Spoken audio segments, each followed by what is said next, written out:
Hi, this is Brent with Studio One Expert, and in this first video of this four-part series with the CLA EPIC plugin, I'm going to be showing you how we can use the delay side of this plugin on a lead vocal. So let's have a listen to the vocal with the plugin bypassed. Get some hard lines, get some toothache, get a sprain while you dance along to Milkshake.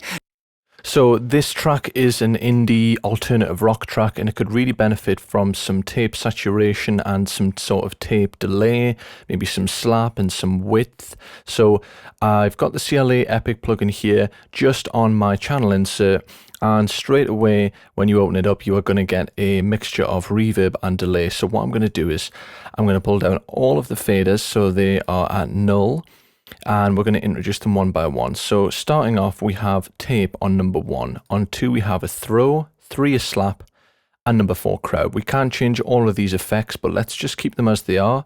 I want to be paying particular attention here to the routing. So let's have a listen to it with just the tape slider up.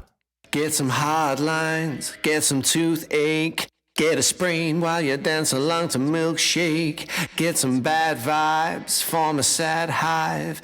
Okay, now I'm just going to bring back the tape millisecond slap, and what I'm going to do is I can feed the tape slap here into A, B, C or D, and what that means is I can feed it into the plate, the room, the hall and the space, and I can do this with each of the delay faders here. So I'm going to route this into the plate to begin with and bring the plate up. Now we're not going to look at the reverb side until the next video, but this is really nice because we can then get our tape affected by the reverb sound as well, so it starts to sound a lot more analog and a lot more saturated, and it really benefits from workflow as well, because it means we don't have to set up a super long signal chain here, because even setting up just the tape would be its own auxiliary, and then we'd have to send it to a plate and so on. So this eliminates all of the workflow, and it makes it a much faster pace, especially if you're working in the box and you're on deadline. So let's have a listen to it now.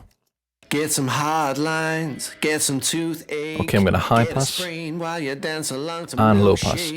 Get some bad vibes, form a sad hive. Let's bring in some modulation. Like a big time. There are 3 leaves, 7 magpies. So bring up the dry wet. That your secret is on prime time. Roll a 13. You hear the modulation, so I'll back it off a little bit there. A breath of rage, cause I'm ready for you, because I'm ready for you. Rail in the feedback. I want it so bad.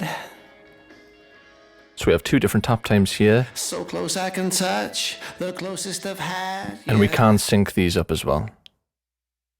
Okay, and one more time, let's go through and listen to what the plugin is doing bypassed and enabled. Dance along to Milkshake. Get some bad vibes, form a sad hive. Get a raisin and spin it like a big time. There are 3 leaves, 7 magpies. Soon you know that your secret is on prime time. Roll a 13, forget my sunscreen. A breath of rage, cause I'm ready for you, because I'm ready for you. Okay, so stay tuned for chapter 2 when we're going to look at the reverb side of this plugin and how we can use more of the faders here in conjunction with the routing signal.